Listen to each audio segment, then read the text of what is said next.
बिस्मिल्लाहिर्रहमानिर्रहीम। मैं हूं डॉक्टर मुख्तार अहमद। आज आपके साथ नहायत ही अहम टॉपिक शेयर करेंगे, वो है body condition scoring of the animal. ख़ास तौर पे उन लाइवस्टॉक फार्मर के लिए बहुत ही ज़बरदस्त और मुफीद किस्म का टॉपिक है जो ये चाहते हैं कि उनके फार्म से जो प्रॉफिटेबिलिटी है, जो नफ़ा बख्श कारोबार जिसको हम कहते हैं, वो यकीनी तौर पे बना सकें। तो उसके लिए इनका एनिमल की जो स्कोरिंग है वो नहायत ही ज़रूरी है।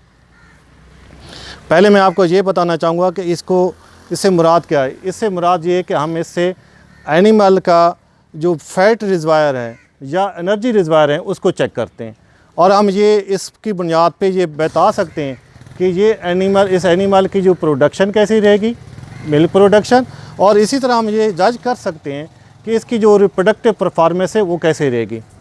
आज हम आपके साथ पेन स्टेट मेथड के तहत स्केल 1 से स्केल 5 तक यहाँ पे इस एनिमल की बॉडी स्कोरिंग करेंगे, और उसके बाद मैं आपको ये बताऊंगा कि मुख्तलिफ़ स्कोर पे उसके नफ़ा क्या है और उसके नुकसानात क्या हैं।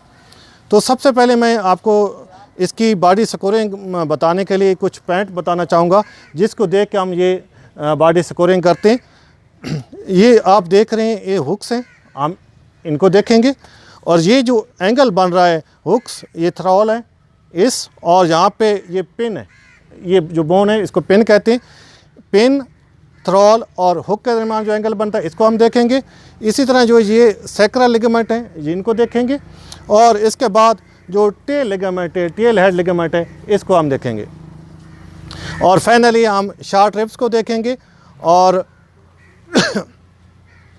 तो बॉडी स्कोरिंग के लिए जो सबसे पहले जो बुनियादी तौर पे काम किया जाता है वो हमें ये देखना होता है कि आया जो एनिमल का बॉडी स्कोर है, अगर हम स्कोर 5 तक बात करते हैं तो सबसे पहले हम ये देखते हैं ये जो एनिमल के बॉडी स्कोर है वो 3 है या 3 से ज़्यादा है या 3 से कम है। तो उसके लिए ये जो एंगल है ये बुनियादी रोल अदा करता है।